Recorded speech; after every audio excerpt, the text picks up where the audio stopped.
Yeah, the hardest of hard reads. In a situation like that, I would say you basically have to jump. And the reason why you have to jump is because if I can go for that up smash, in that situation there, I could have just gone for the up smash without going for the read, like the dash forward. I could have just gone for it straight up. So the up smash is going to be true. The only way that you can get out of that, honestly, even if you do jump, if it's true, it's true. There's nothing you can do. But if you're thinking, oh, I could air dodge to get away from up smash, it's like, no. The only thing that could happen realistically is I didn't have to dash forward and up smash. I could have also F smashed you. I also could have dash attacked. I could have gone for raw back air. A lot of things that wouldn't have been true.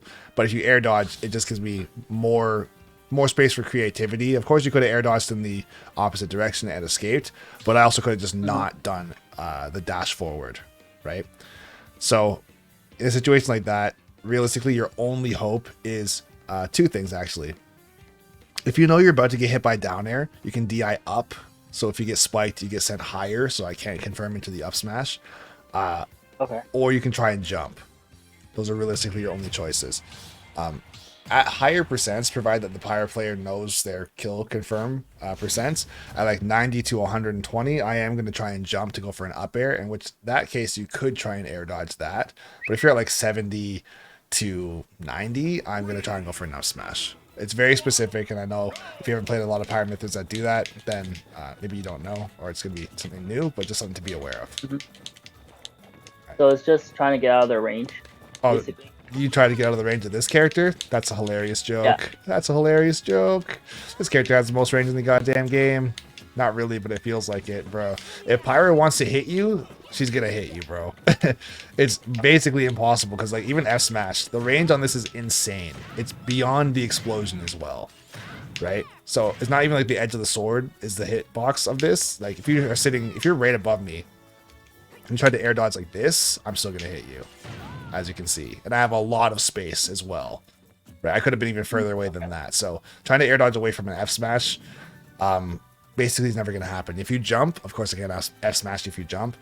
You're way better off doing that. And if I do happen to commit to an F Smash and you jump away, now you have some space and some time to get down because I'm in the middle of a move.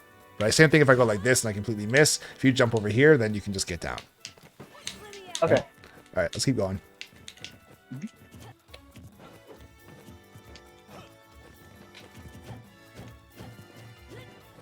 So if someone does something like that on your shield, you could have nared out a shield, you could have grabbed, right? If I'm gonna go for a bunch of down tilts like this, if I'm getting also, so in that situation there, let's just stop for a quick second.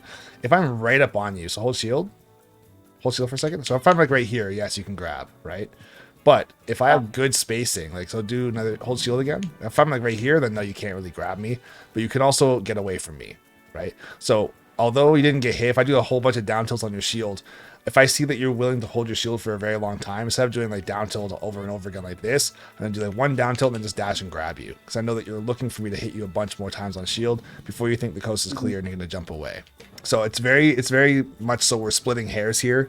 If I'm right up on you and I like do down tilt or up tilt or a bunch of forward tilts on you, then yes, you can get a grab or nair or fair out of shield. You could, yeah, probably fair would probably be your best. If I am a little bit further away from you, the only thing you have to be worried about is if you jump over my head, right? Actually, you know what? Just for fun, let me go like right here. And I want you to try and fair out of shield, okay? Go again. Yeah. So a situation like that, like, it's not great, but it's not bad. I think the better thing to go for is if I'm going to do a bunch of these, is to stay in shield and then go for an empty hop and come down with a down air. That'd probably be your best bet. So also when you're doing your full or your jumps in general, are you using a single button for your short hops or are you doing two buttons? It's just the Y button. Okay. So I tried doing it with the trigger. It's just a little new to me to add the Y and the trigger. Okay. For me, I find that it's a lot easier to do the two buttons to come down like this just because I don't trust online at all. Online finesses people all the time, including myself. So even when I do the two buttons, sometimes I get like one button will come out slightly before the other and I'll still get a full hop or something like that, right? I'd rather have as much consistency as possible because like sometimes you'll go for a light press on the Y button and you'll still get a full hop because it registers as a full hop, or you'll get nothing and you won't even jump, right? So for me, I just hold the two buttons. So I have Y and Z. That's how I do my down airs or my short hops, right? So if I want to do For this, the down air for Falco, is do you fastball that at all or just leave it? if you're gonna do like a landing down air like this, you don't have to fast fall it, but it's not a bad thing if you do. So if you do like a fast fall like this, which you can't even really see, so you see that purple star that comes out. Oops. Yeah, that's the fast fall, right? So I'm doing it like I'm going for the down air with the C stick, then right after the C stick down air comes out, I'm pushing down on the control stick to get my fast fall. There's no hitbox that come out if you fastball your down air? Oh, there is. Yeah, it's if you do it like super late like that, then yeah, you're that's just bad timing. If I do it like that, like this, then that's not what you want. You want that, right? And you can do the same thing for Falco too. So if your move is frame 9 and you're doing it in a point or frame 10 and you do it 1 frame or 2 frames before it even comes out, like right as you touch the ground like this, then that's just bad timing. You want to try and do it like at the apex of your jump, you throw out your attack and then fastball to place it closer to the ground. Do you have any questions about anything so far? One of the main ones for Falco, as playing with them with platforms, is trying to get in and out, weave using the platforms itself as a way of mix-ups. So you want to know how to do it better, or like? Yeah, approaching better with platforms. How do you feel with your wave landing? I can do it from time to time, but it's either going to be too close or too far most of the time. I would say honestly, this would take you like 10 minutes, if that, to go into the training room and practice going for wavelands. Try and get your waveland timing down to the left and to the right, just to get used to it. And I would say as far as using it for the sake of movement, I use it all the time when I'm trying to chase somebody. You saw me doing it as Mythra earlier. I did like a down throw, and then I went up onto this platform, then like down here, and then came back here and got a grab again. And I think I did either a down throw or like a back throw. I don't even remember what I did. But I would say for the most part with wave landing, like if you are, let's say, right here, I'm probably not going to go like this up onto the platform and then come down like that. Like I could do that, but I don't think as like an approach option, it's not really something I would do like this. Because if I put myself up here, although like, yeah, I would rather not. Because like even if I was to say, oh, if you go for a grab, I can go up here and then come down and hit you. It's like, yeah, I could do that, but if you're gonna go for a grab like this, I'm just gonna go like this instead and just ignore the platform. Okay.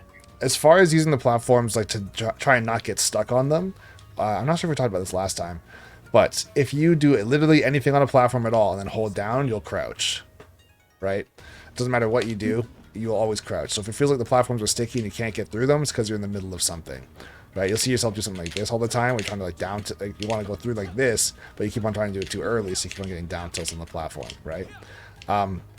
So as far as like trying to fall through platforms, for the most part, you got to make sure that you're not doing anything at all. So when you fall through, it's like because you're just in the idle animation. One thing I can say that I do use a lot is called an Isaiah drop. And what an Isaiah drop is turning around through the platform while falling through at the same time, like that, right? So I can send you a video on this. The reason why that's useful is, let's say if I just hit you with something like this, I go up onto the platform, then I come down with a back air. If I can actually do this like that. So if you're trying to get up from the corner, or let's say rush back in, instead of coming down with a fair, hitting you with something that's much weaker like this, I can come down with the back air and try to get a punish that'll actually kill you in the situation where you're at death percent, right? Yeah, as far as like practicing this stuff, this is something I do. I've practiced a lot back in the day. It's much more, I mean, in my opinion, it's easier to do in an actual game versus just doing it, I guess, in training. But you do kind of just get the muscle memory down. But you see, like right now, I'm falling through the platform, turning around and doing a double jump. That's why it kind of looks weird. But it's more so for the sake of a, what would it be called? It's an exercise, right? Do something like that. So falling through the platform, turning around. Because let's say, for example, too, I want to like jump up here, then like fall through the platform and go for a back air like that. Then I could do a mix-up where that's partially using the platforms, right? So let me see. So go up here, come down, fall through back air. And the reason why I do this is like there's no real way to get like a medium hop, I guess you could say, because there's short hops and there's full hops. But if you fall through the platform and then full hop, you can go like in between, kind of.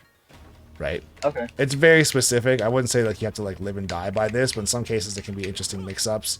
I've seen people do active hop combos where they would like, what they do? Is it here? Yeah, it's go like this through a platform. So you fall through a platform with an up air like that and then come down right here. You could do the same thing too, where it'd be like come down past the platform. How did you do this? Yeah, it'd be like right here. I think I've seen. You go up like this, then just come back down with just an air and not have the up air. So if you're trying to get like a drag down, jump through here, come down, get a grab. It can just be something. It's kind of extra, I'll admit. One of the most applicable things you'll use with regards to falling through platforms or using platforms in general is when you fall through a platform, or if you're like stuck on a platform with somebody, is falling through and doing an up air at the same time. That's probably one of the best things that you'll actually use. Reason being is that if you're stuck on a platform with somebody, you really don't want to fight up here and be rolling around and spot dodging and like doing this kind of thing up here. If you're both here like in shield, if somebody tries to go for a grab, if you can fall through and go for an up air, you can try to reverse them, or if they're scared and they stay in shield, now you can get to the ground, throw out a hitbox. It has the least landing leg as well, so you can go like this and do an up tilt, so you can try and pressure them as well. Okay. Yeah, I'd say like the wave landing stuff is it's useful just to make yourself a bit faster, but I would never ever like go like this and then like do that, right? Or like come up here and then like try and come down and hit you. I'd rather just come in with something else. Yeah, like it's good. It's good to just know how to move around platforms and just be comfortable on them, I would say. But as far as like implementing them into an approach situation, or approach a strategy, I probably wouldn't use it too much.